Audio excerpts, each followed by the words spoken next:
నా పేరు రుద్రోజు నవీన్ కుమార్. హన్మకొండ బహుజన సిద్ధాంత అధ్యక్షుడిని మరియు బీసీల కోటకు బీసీ సంఘానికి అధ్యక్షుడిని, రాష్ట్ర సంక్షేమ సంఘానికి కూడా తెలంగాణ రాష్ట్ర సంఘానికి సహాయ కార్యదర్శిని. ఇప్పుడు మొన్న టీవీలో మనువాదం గురించి, మనువాదం పుస్తకాన్ని తగలబెట్టిన దాని మీద చాలామంది నాకు మెసేజ్లు కానీ ఫోన్లు కానీ చేసి, ఉన్నత శ్రేణులు, అటు బ్రాహ్మణులే కానీ అగ్రకులాలు కింది స్థాయి వాళ్ళందరూ ఫోన్ చేసి, వాస్తవం ఏంటంటే ఇక్కడ మనుధర్మ శాస్త్రం అనే దానికి మీరు ముందుగా గమనించవలసింది, చారిత్రక ఆధారంలో మనువులు 26, 27. మను అంటే ఏంది అంటే, మనువు ఎవరు అంటే, మనువు అంటే ఒక రాజు యొక్క స్థానం, ఆయన ఒక ఆదినాలను బట్టి ఉంటుంది. ఇక్కడ ఒక చారిత్రక పూర్వపరంగా ఆలోచించినాకు అది మిథాలజీ స్టోరీ అని కూడా చెప్పడం కూడా కష్టము.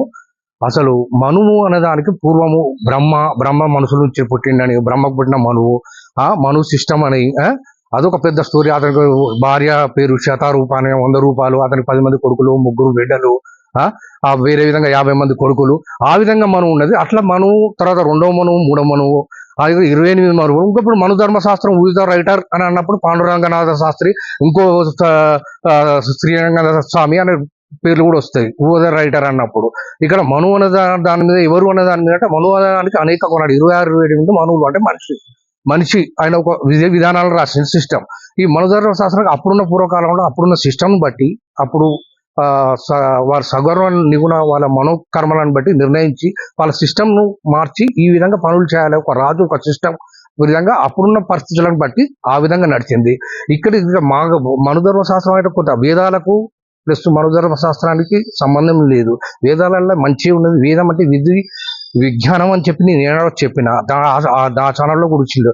ఇక మనుధర్మ శాస్త్రాన్ని కాలబెట్టడానికి కారణం అంటే, మనుధర్మ శాస్త్రంలో కొన్ని మలినాలను తీసిపడేయాలని మాత్రమే చెప్పిన నేను. ఇక్కడ మనుధర్మ శాస్త్రం కొన్ని మనుధర్మ శాస్త్రం ఎవరు, ఆ రాసిన బొమ్మ కాలబెట్టిన వ్యక్తి ఎవరు అంటే మన సుమిత్ర భార్గవుడు అనే ఒక మనువు. ఆయన ఎన్నో మనువు అనే ఆలోచన 28, 29 మనువు అని ఉంటుంది బహుశా. సుమిత్ర భార్గవుడు ఆయన బ్రాహ్మణుడు, పుష్యమిత్ర సుందరుడు అనే ఒక రాజుతో ఈ వివిధ కుతంత్రాలతో ఈ విధంగా స్టార్ట్ చేసి కొన్ని కొత్త సృష్టిస్తాడు. కాబట్టి అతని విషయం రాసిన నియమాలను, కొన్ని నియమాలు పూర్తిగా బుక్ కూడా కొన్ని నియమాలను అప్పుడు అతని ఫిగర్తో సహా మనం కాలబెట్టాడు. ఇంకొకటి మన పార్లమెంటులో కూడా మన మన అమిత్ షా గారు అంటారు, మనం పూర్వజన్మలో చూసేది లేదు, వచ్చే జన్మలో చూసేది లేదు, అది ఉన్నాయా లేవా అనే విషయం తెలుసా. వాస్తవాలుగా మాట్లాడాలి. రామరామ అంటారు, కృష్ణ అంటారు, వచ్చే జన్మ రామరామ కృష్ణ అనుకోండి. అంబేద్కర్ అనుకోండి. ఇక్కడికి వచ్చే జన్మలో పుణ్యమైన వస్తుంది మీకు. అంబేద్కర్ అనకండి అనడం ఎంతవరకు సమాజం. వచ్చే జన్మ గురించి కూడా ఆలోచించాడు, ఉన్న జన్మ గురించి. అంబేద్కర్ బహుజనుల గురించి, అణగారిక వర్గాల గురించి ఏ విధంగా ఆలోచించు, నీ అభివృద్ధికి ఏ విధంగా పాటుపడేది ఉన్న వస్తువు అని చెప్పాలి. బ్రాహ్మణ విషయంలో మాత్రం బ్రాహ్మణుల కొన్ని విషయాలను ఖండించిన బ్రహ్మ సమాజ స్థాపకుడు రాజారాం మోహన్ రాయ్ బ్రాహ్మణుడు కాడ. అదేవిధంగా దయానంద సరస్వతి ఆయన ఆర్య సమాజ స్థాపకుడు. ఆయన యొక్క సిస్టమ్ చూడండి, మనుధర్మ శాస్త్రంలో ఉన్న విధి విధానాలు ఏ విధంగా ఉన్నాయి, ఏ విధంగా ఎడగట్టినా.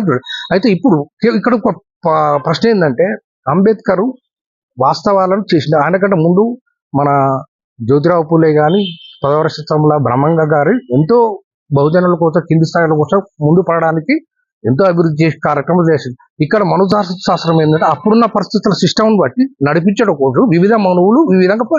ఇక్కడ నేను కేవలం సుమిత్ర భార్గవుడు చేసిన విధానాలను, బ్రాహ్మణుడు చేసిన నియమాలనే కాలబెట్టడం జరిగింది. కొన్ని అప్పటికి కూడా ఆ ఛానల్ ఏమన్నానంటే, మనుధర్మ శాస్త్రంలో కొన్ని నియమాలను, కొన్ని మలినాలను తొలగిస్తే మనుశాస్త్రం విరాజ్యులుతాయని చెప్పిన. ఇంకొకటి ఆ భాష సుమిత్ర భార్గవుడికి సంబంధించిందే కాలబెట్టడం జరిగింది. మనువులు 28 రకాలు. ఇంకొకటి ఎప్పుడు మన అంబేద్కర్ అన్న పేరు ఎలా వచ్చింది, అతను బ్రాహ్మణుడు చదివిపించిండు. అది కూడా మీరు చెప్పాలి. బహుజనులు వెనుకబడ్డ హరిజనులు చెప్పరు.